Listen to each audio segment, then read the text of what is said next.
Welcome back to A Bevy of Bloods, and welcome to a special preview of the upcoming Elimination Final where our beloved Swans are up against the Blues. So fluff up them feathers and get all giddy as we discuss all things to do with our beloved Bloods.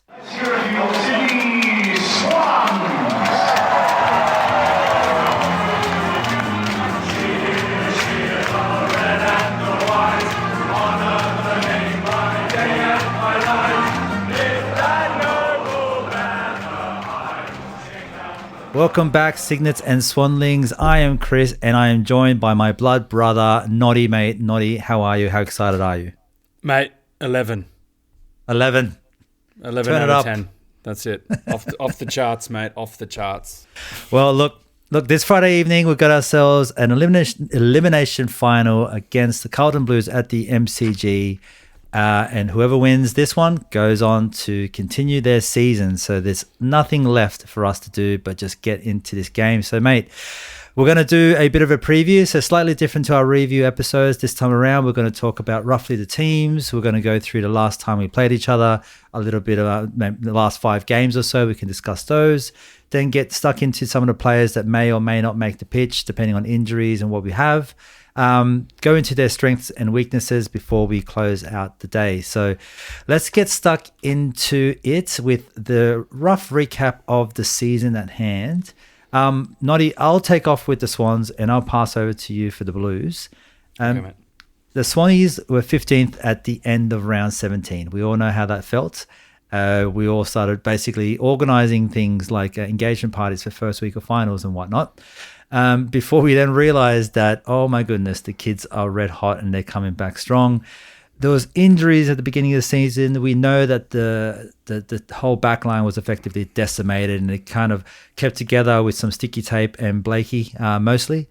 But after, the Swans went on a bit red hot go, beat a couple of really good teams. Also, the Crows failed to kick a goal and the Weagles beat the Dogs. And after all of that happened, we got ourselves into the finals and we came in 8th. We kind of got in there. We don't want to say sneaked in, but we definitely got ourselves in there out of some luckiness. I think that's fair, mate. Like if you look at rounds 1 to 5 were in the top 8. We were coming first after round 2, which was a high point. Round 6 to 21 were in the bottom 10, as you said already. We're 15th at round 17. And then from rounds 22 onwards, that's 3 rounds, 22, 23, 24, we snuck into the 8th. So we'll take it, mate. We'll take it. Oh, it's footy, isn't it? That's what it's all needs to happen. It's Sydney Swans footy. A little segue here, mate. Since the Swans have been in Sydney, there've been 42 seasons, right? 1982 it was a very big year, the year I was born. 1982 to 1995, we've hit the finals twice, 86 and 87, and then had 12 years of no finals. From 1996 until 2023, that's 28 years of footy. We've had 23 years of finals. So no finals for 5 years in the years 2000, 2002, 2009, 2019 and 2020. It's pretty good, mate. Well, if we sneak in there... That's a damn good run. And we're in the finals again, that's Sydney footy. That's right. You know what? No one questions you when you get in. They just go, yeah, you made it in. Like, that's it. You just look at the years prior and if you made finals or not, that's what you look at. Which I'll give it to you to talk about the Blues and how they've fared in the last 10 years with their finals berths. So the Blues haven't been in a final since 2013, where we beat them at Homebush there, Olympic Stadium. I think we were up by 50-odd points at one point, and then they kept us scoreless in the 4th, and we beat them by 26. I don't like that, them having kept us scoreless in the 4th. Obviously, we've had our problems with 4th quarters this year. But I have broken Carlton's season into the following segments. The initial 7 games, the next 7 games, a bye, and then the run home, which is 8. That makes a lot of sense. I like it. So here it is, because there's a trend. It's sort of, they don't really know where they start with a draw, opening round, win, win, win, loss, loss, win.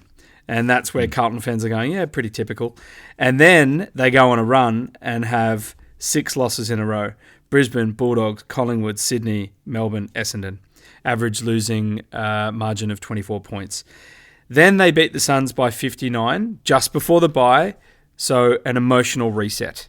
Then they have a bye, they have a week off, they can recover, and then they go on a tear.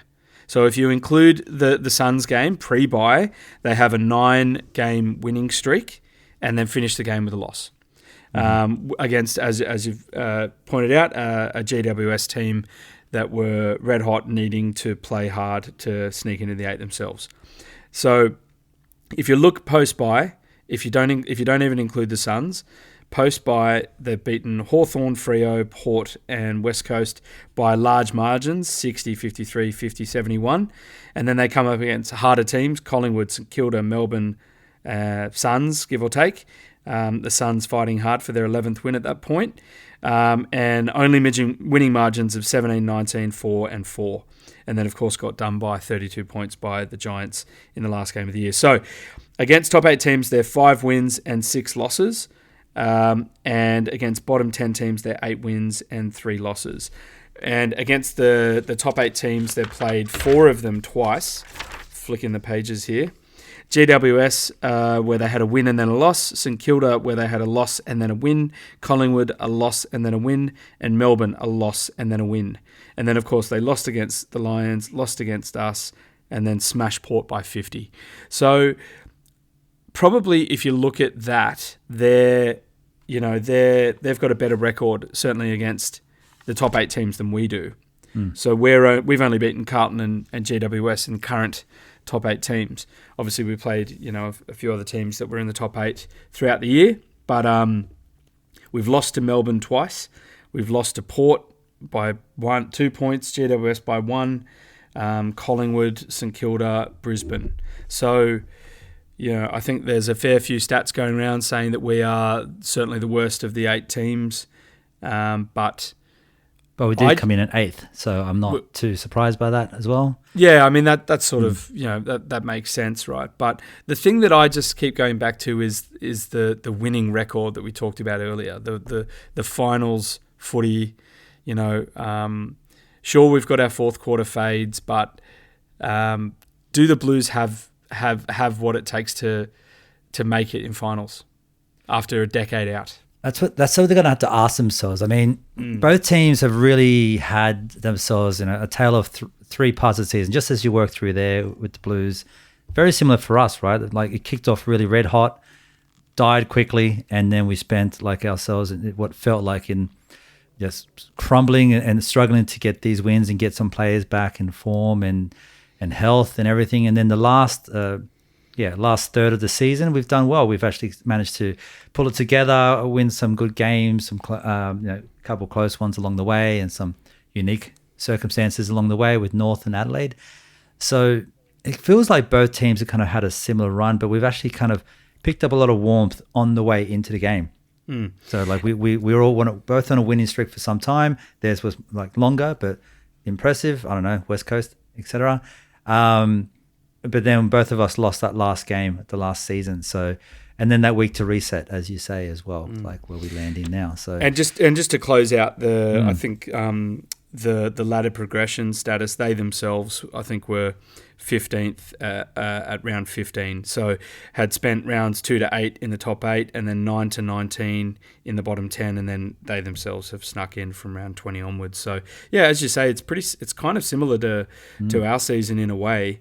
Obviously, we had a few probably higher highs and probably lower lows. That the 93-point loss to Geelong, and then the heartbreaking draw as of cosmic karma to sort of reset the carnage from last year's grand final. But all those close losses that really could have put us probably in top 4 contention. As we've talked about over the year. 1 point loss to GWS, 2 point loss to Port Adelaide, 13 points to Richmond. So the draw, as you mentioned there, 14 points to Carlton Saints. And St Kilda. St Kilda and Brisbane.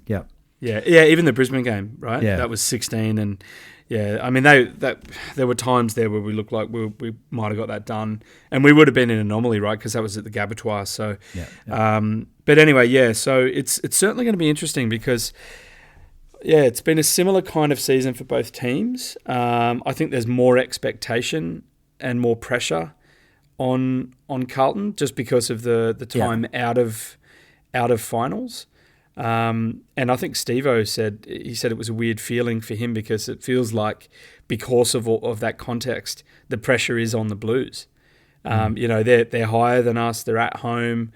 By all accounts, it's going to be a huge crowd, right? 93,000. Although the weather, I think you got to read on the weather there, don't you? Apparently the weather's going to be a bit wet, so that might. I think that kind of, to be honest, I think that suits us a little bit more. We're a bit cleaner with the ball. They've got a lot of pressure on them. It's just that the players, Cripps, and every time that Cripps' name is mentioned, it's just like, oh yeah, the guy hasn't played a final. It's basically like his ending thing. It's like, how do you start off? Are you a Mr. or a Mrs.? Oh, I'm the guy who hasn't played finals yet. That's basically how he has to introduce himself at restaurants now. That's how he's signing off emails. That's it. Haven't played a final yet, Cripsy. Like it's the guys get bashed up for being one of the best players in the ground in the game. He gets bashed up all the time for it. But so yeah, I agree, mate. I think that all the pressure is really on them. They have to come through with this. They really would want to go deeper into the finals, and they've got a team to do it. And we can get into that in a second. Would you say premiership window? Would you put those words in front of Carlton right now, just the players that they've got and how they're turning it on? I mean, I think they've had the makings of a solid team for a long time, and they just haven't put it together. I mean, they were turning over coaches quicker than they were catching COVID. So, look, what can you say? I mean, obviously it's coming together nicely for them. But again, like there wasn't much separating 5th and 8th this year, right? Yeah, a few things went our way that, we could have been, as we've already said, we could have been as high as 3rd or 4th. Could have been, certainly we could have also missed out. Exactly, should have, could have. I mean, let's not talk about the Adelaide game and the North mathematics. But look, let's go back to the time. Okay, let's go back to when we played them. Yeah, round 11, Marn Grook game at the SCG. Score was 11-11, 77 for the Swans, and 6-15, 51 for them. I think a couple of points to note. We were missing out on a fair few players, mate. Do you want to run through a couple of those? So just off the top, obviously, if we look at the last team that played compared to this team, and again, this is what you say, round 11, so it was a while ago. 11, big outs for us at the time were obviously Tommy McCartan, Rampy, Millsy, Logan, and Party. Although we did have Buddy still firing fit at this point. But yeah, there's some pretty big names out, right? Yeah, very much so. And we had Stretch McAndrew in the team as an example. Doing well. He played a good game, but we're just trying to find a way to kind of to get the right balance. We were just testing everything along the way. And I feel that their team was a lot more solid. Like, look at the team that they've got on the field there, and it's pretty good ins. Like, it's a pretty sweet team as it stands. You'd say that was them at full strength, right? If you look pretty much, yeah. I mean, we got the team in front of us here for the listeners, but I mean, Wiedering, Kemp, Newman, McGovern, Kennedy, Sard, Cottrell, Cripps, Akers, Doherty, Owies, McKay, Durden, Kerno, DeKonig, Pitternet, Walsh, Chera, Motlop, Hollands, Hewitt, Jordan Boyd. He's probably the only one. So I mean, that's a pretty full strength Blues outfit. I mean, the point is, I think, who was it? Nick Newman and George Hewitt both went down. I don't know if we organised that or they just felt bad. I think they got concussed, and I think they just they felt the passion of being back to the SCG. They missed Sydney. They were like, guys, we'll help you. Yep. They didn't get concussed. They more just got homesick really quickly. And it came across like that. It came through in a tackle. Came through in a ravaging tackle. Speaking of tackles, there was a bit of controversy that game. So obviously Parker did a tackle on Walsh. He got 2 weeks. And then Chera did a sling tackle on Hickey and got nothing because Hickey did the exact same thing to Hickey, but because Hickey's got beautifully conditioned long hair, we weren't allowed to accept it. Hickey got concussed. I think he played. He got delayed concussion, and I don't think he played the next week or so. Yeah, and then but not a problem. Whatever. weeks later when Tommy McCartan was looking to get 2 weeks for this game, we obviously used the lawyer that Carlton used that game to get our players off scot-free. But they didn't see it, but in Photoshop, and we used AI, we actually drew hair on the other player. And then so when Tommy McCartan came through at speed, there was no question. It was like, obviously, he didn't mean it. So the McAdams, was it that bump? McAdams, yeah. And he had long hair, just like Hickey, I think. We rendered it afterwards. So that's the critical difference. Post. So obviously they were inaccurate, and that's a bit of a talking point, I think, for them. Just in general, they've been a little bit inaccurate. I don't know if we're going on the strengths and weaknesses. We'll probably do that in a little bit. We can do it now. Let's go ahead, all right. So there was a pretty cool article. I'm sure everyone's seen it in the AFL website thing where they're listing out the strengths and weaknesses of all the finals teams. And obviously we've honed in on the Blues and the Swans one. And we're just paraphrasing, but basically the Blues are really good at contest and clearance and pretty good defensively, right? Whereas they're a bit weak at accuracy and efficiency for inside 50. Whereas on the flip side, we are, and this is, we're preaching to the choir here, but we're we're the best pressure team. So our defense, we really, our game is built around defense and scores from turnover. If you think about Lizards slithering off the halfback line and then score opportunities from there. So, whereas our weakness, obviously, as all Swans fans know, is the clearance and fourth quarters. They haven't listed, but that's one thing we wanted to address. So, like some of the problems with just getting numbers thrown at you from guys like Champion Data who throw numbers out there, make it sound impressive, and then don't give you any just throw it in some context. They basically shoehorn it into some context sometimes. So, like, for instance, contested possessions and clearances, so we just deem we would agree, Noddy, that those two they beat us in just from the visual eyes and what champion data tell us, right? But over a season, like it's a different story. So, like, let me quickly have a look. Contested possessions, we average 3 less than them over a game, right? Over the whole season. And where are my clearances? I can't find them. I think you said it was only like -1 or something. And it was -2 or something. Like it almost seemed inconsequential. But so I see. Look, I see with my eyes that they've got the balls inside. They've got great users. They move it on the outside well. They've got some nice things going on there. But so do we. And although we don't win the hitouts, we don't win hitouts. We listen to every one of our episodes in the last 6 weeks in particular. We just go, we lost the hitouts by 30, but we lost the clearances by 2 or something. I think the point is it doesn't make too much of a difference, I think. Well, I mean, if you look at it's points from clearance differential, they're scoring 2 goals a game more. So if they win the clearance, they're getting 2 goals a game. But then if we're turning over as much as we are, we're scoring 53 points a game from our turnovers, and that's whatever rank we were. So I don't know. I just think, obviously, I think more than anything, I think we can't let the crowd get to us. We have to run out the game. We have to absolutely play fourth quarter. But I think the game that we have will match it. Because even if they beat us in the contest and the clearance, we've got that sort of second effort. We've shown that. If it comes to ground, we can put the pressure on, put the tackle on, and get it out. We've got the ball users, we've got the movers. For me, it's these fade outs, against the better teams, and I hope that the week off, as the reset has worked in our favour.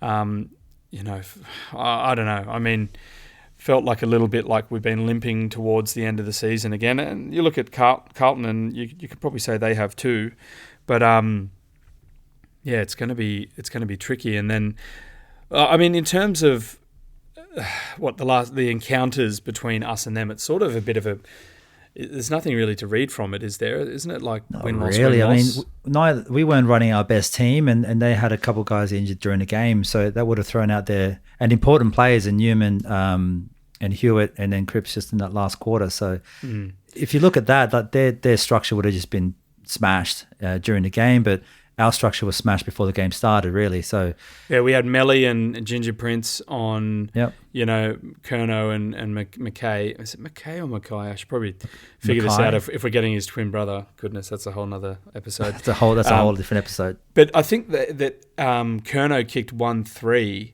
in the game against us in round 11, and then Harry kicked 0-3. And we were looking at his figures for the year. What is he, 24-16, 24-18 or something like that? Something like that. It's pretty brutal. I think all I know by looking over him, I just got him here. Oh, yeah, I was looking at Hayward and him. It was at 27-25. Oh, that's right. I was thinking of Hayward's numbers. Yeah. Yeah, so he's definitely, I mean, he kind of came up a little bit, but he was going for a run there where he couldn't kick anything straight. It's like one of the league's best key forwards, like paid, $800-900, and he's like, I've got to figure out how to kick the footy again. It's like, what? It's like, what? Didn't you work this out during the preseason? Or anyway, like when you were 15? Like for that matter, yeah. Before they gave you a contract? I don't know.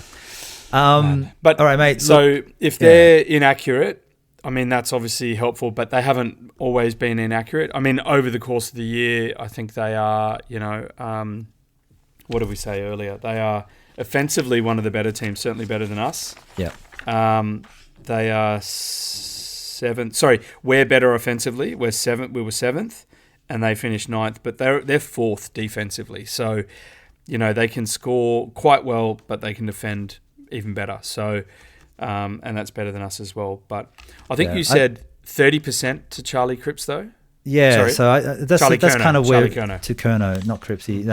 Kerno, he's managed to kick himself 78 goals for the year, get the Coleman. I think about 73 of those was playing against West Coast. So it's not really the same stats, but roughly 30% of their goals come from Kerno.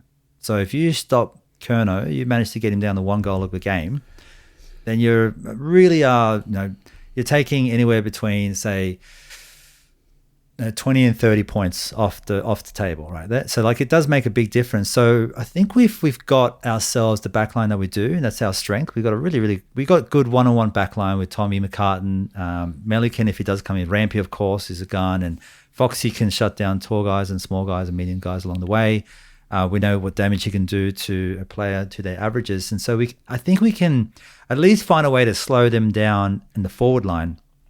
It's going to be the centers that's going to really hurt us. If they get consistent inside 50s over and over and over again, it's just going to really hurt the team. So the back line, and although they have been holding up heat like lead, it's just a tough gig when you start coming against the best in the comp. In Kerno and McKay, we know how good he can be. So yeah, it's going to be tough. I think that's going to be really where it's won. If we can just limit the amount of inside 50s, I think that we get a big win there.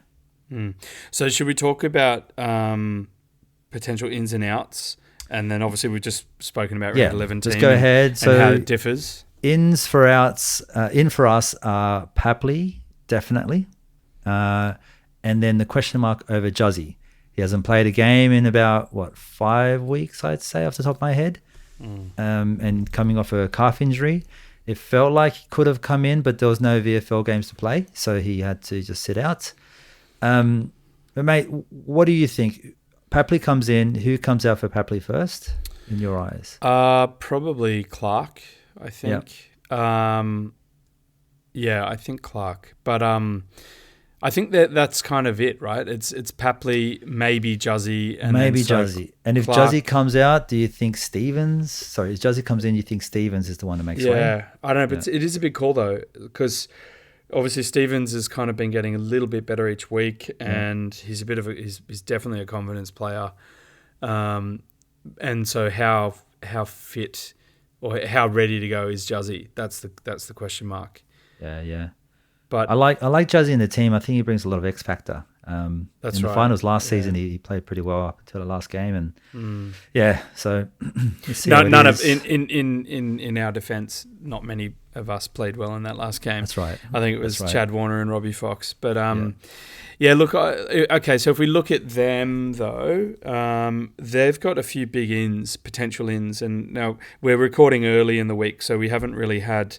We haven't had the news on who's looking fit or who's looking likely and not. So this is all very early days conjecture. But I don't know. I mean, we're talking, what was it? Paddy Cripps. Paddy Cripps is probably the only one that comes in. You'd imagine that he kind of sat out because they were resting him, would be my guess, over anything else.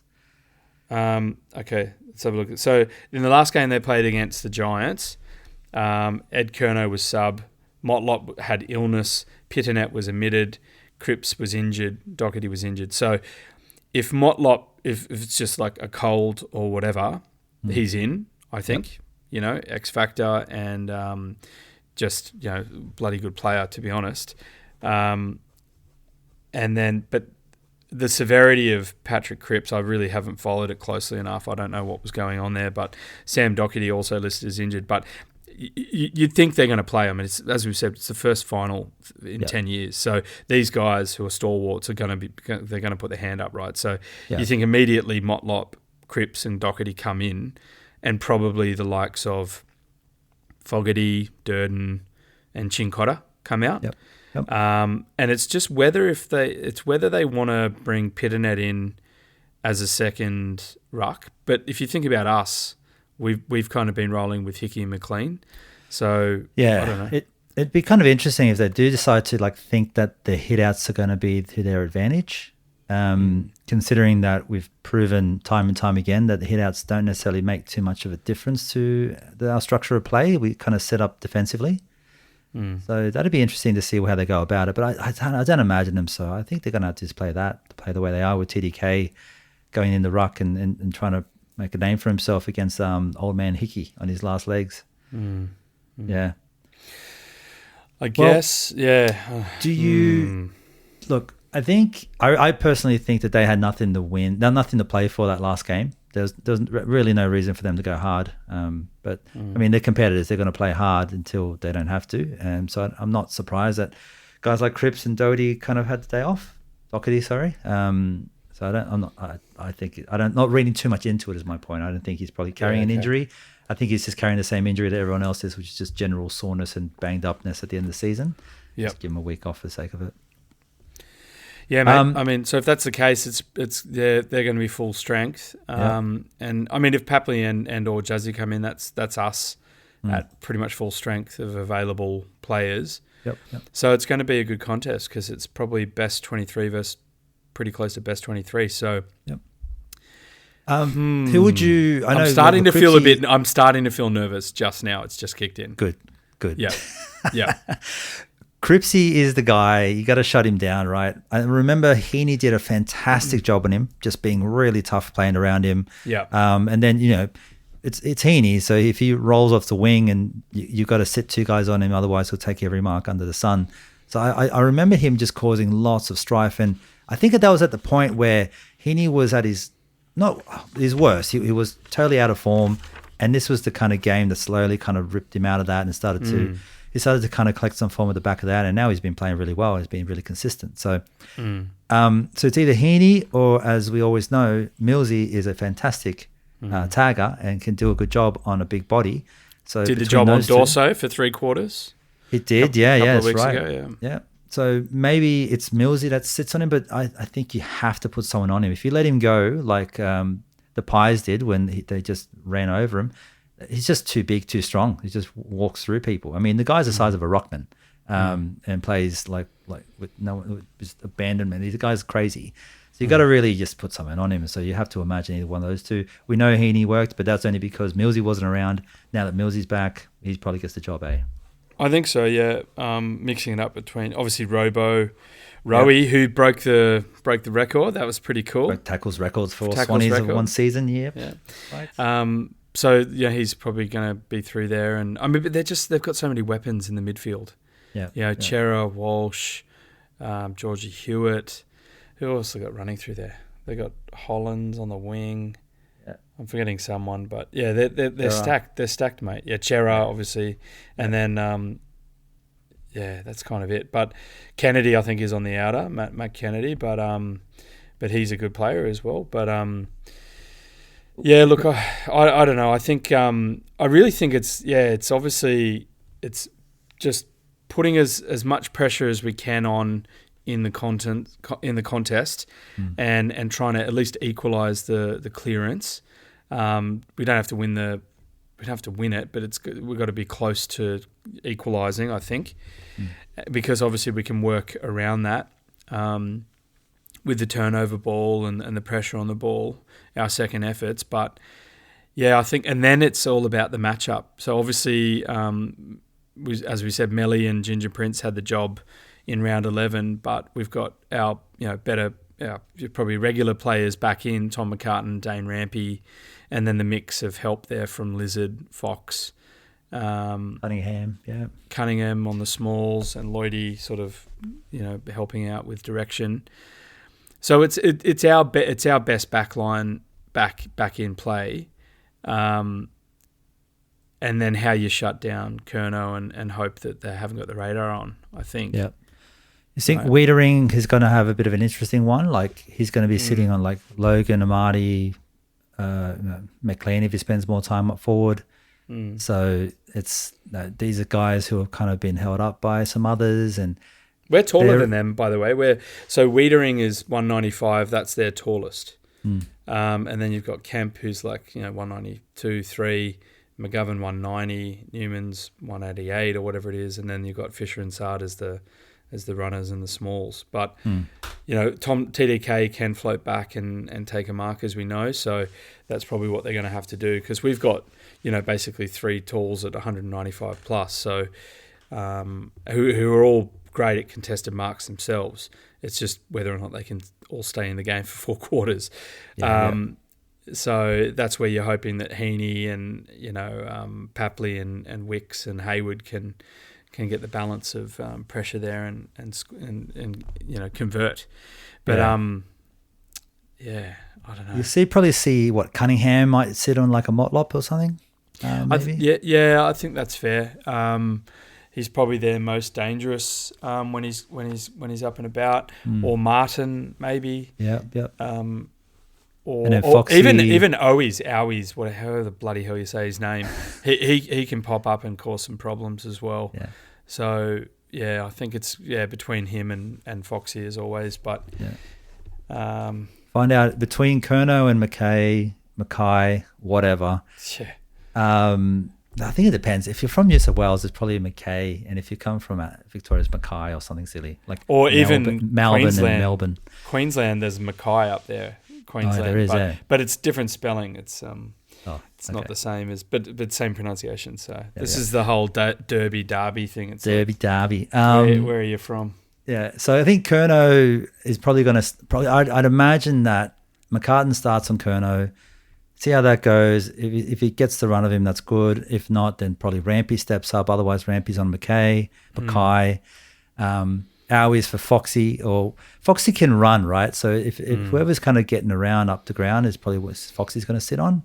Probably Martin then in that sense, because he's very mobile as well. Yeah, and a Motlop for his bit of jazziness. We know Cunningham can do a job on those kind of players, so that might work out for us. Definitely. So I mean, we've been talking about our backs a fair bit. I know. Purpose, I think feel like that's we're where the just game's going to be won. Definitely. Yeah. We can hold them. Yeah. It's like we're almost like just giving up the contest, and we're just got to like hold out their forwards from scoring. But obviously we haven't even spoken about our beautiful users like Goulden and Braden and Chad if he's on fire. We sort of it's funny that we just picked up on that. I know, just at the same time. But then but you're right. Like once we've slowed it down and stopped it, then that's when our skills come into it. They're skillful players. Your Ollie Florence, your Blakey's, your Braden, Goulden, just as you said there. So like they can launch it up forward, and then we take it on from there. And I think our forwards are way more mobile. Just with the exception of Amadi maybe, but they're a lot more mobile, so maybe that's just where we kind of get it going. But the midfield is where it's all going to be won. If we can at least just temper them a bit, then we're kind of doing all right, I think. And then I think our backs are better than their forwards in some senses. Yeah, I just think if you like, the weight of expectation is on them, but they're going to be excited to be in finals again. So that they could bring that buzz and bring that fervour.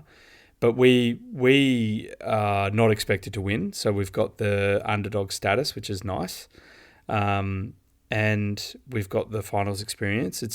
Like for me, it's if we can fix the seeming, like the curious case of the Sydney Swans fourth quarters, sitting out the fourth quarters. I think it was a horse was quoted was like, yeah, we're going to have a look at it. We'd love to know the answer.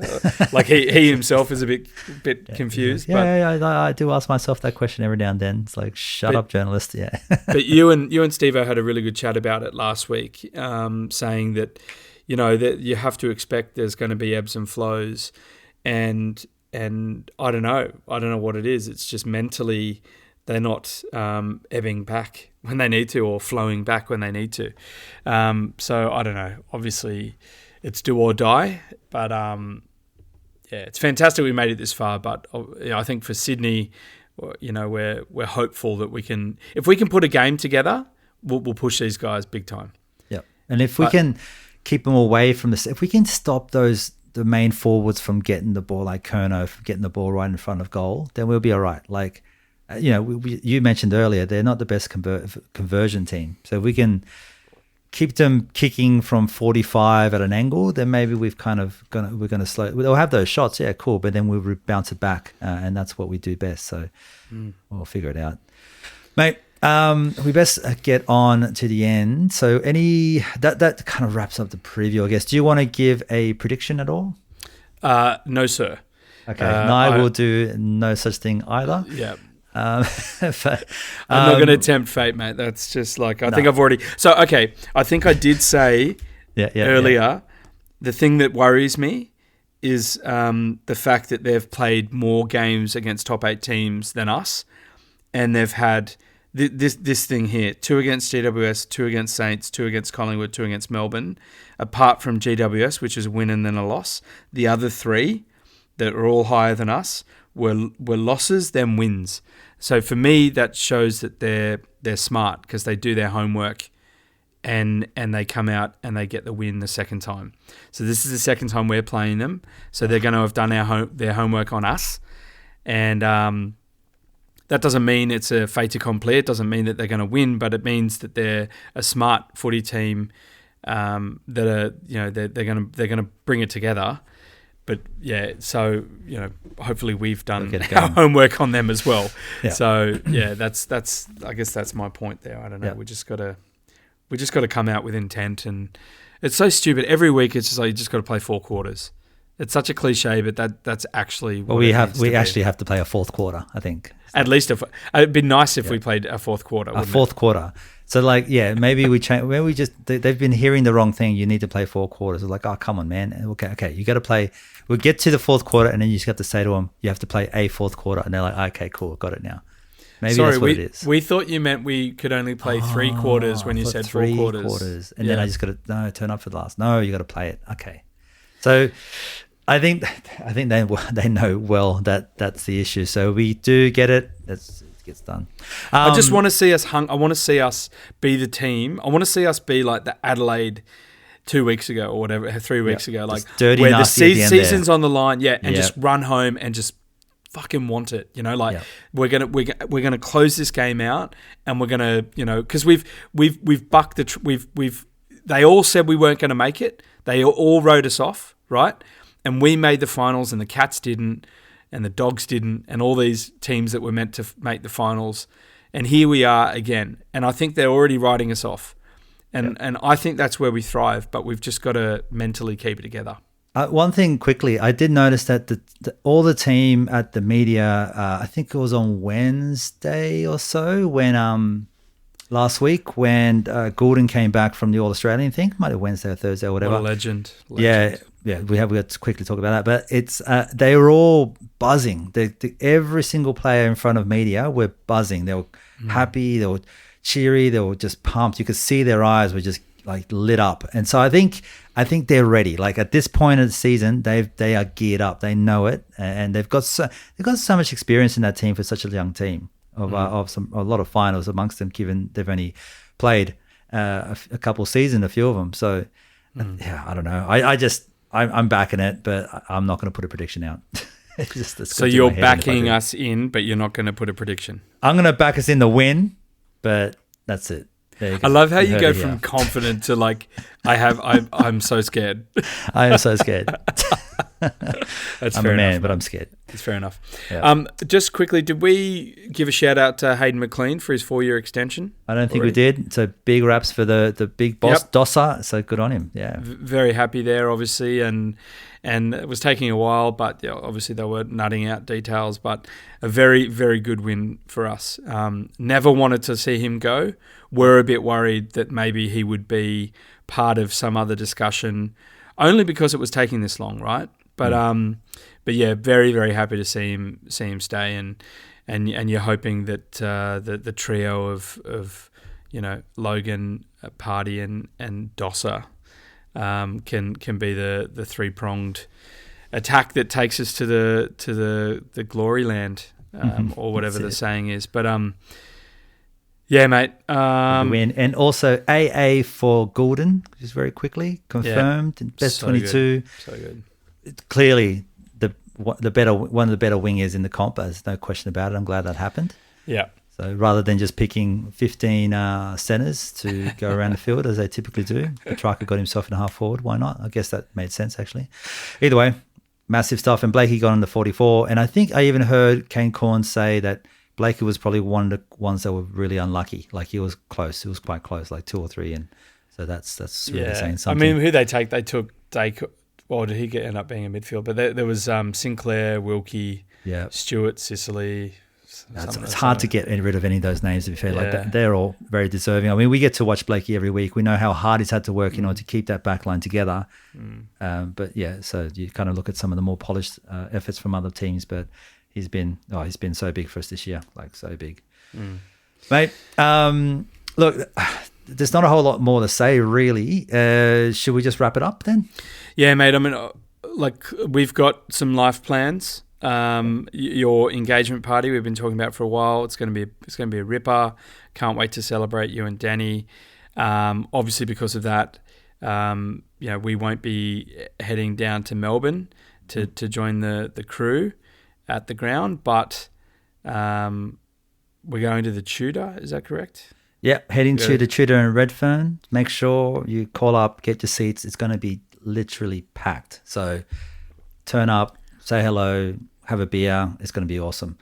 So yeah, bring your energy, bring your outfits. There's plenty of great people there, and it's going to go absolutely off. It's going to be mad. The thing is, mate, we could win this. We're in with a shot. We're in the finals, and we're going to, it's all up to us. That's what I love. And, I think we play quite well in the MCG, and I think we don't mind playing to a crowd either. So, yeah, it's going to be exciting. You obviously want us to just compete, but, let's see how we go. I think we can do more. All right. Well, this brings us to the end of the episode. So thanks, everyone, for listening in. Make sure to watch the game wherever you are. Follow us on all the things you follow us. Otherwise, we'll see you at the MCG or at the Tudor in Sydney and Redfern. Until then, up the Bloods and can you Swannies?